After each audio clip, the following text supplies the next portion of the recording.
اور پہیا جام جو کہ صرف اور صرف مہنگائی کے خلاف ہے۔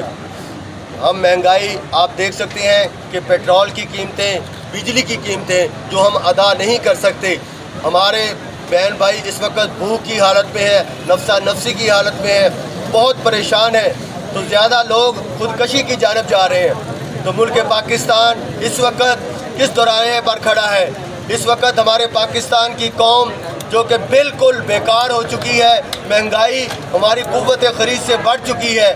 ہم اس مہنگائی کے خلاف میں تمام وہاڑی کی مرکزی انجمن تاجران اور اپنے تمام ہماری جتنی بھی یونینز ہیں ان کے ساتھ مل کر ہم وہاڑی شہر کی سرزمین پر میڈیا کے دوستوں کے ہمراہ یہ چاہتے ہیں کہ ملک پاکستان کے وزیر اعظم کاکڑ صاحب سے ہماری ریکویسٹ ہے کہ فوری بل بجلی میں کمی کی جائے اور ٹیکسز ختم کیے جائیں۔ ہم ٹیکسز ادا کرنا چاہتے ہیں لیکن وہ ٹیکس جو ہمارے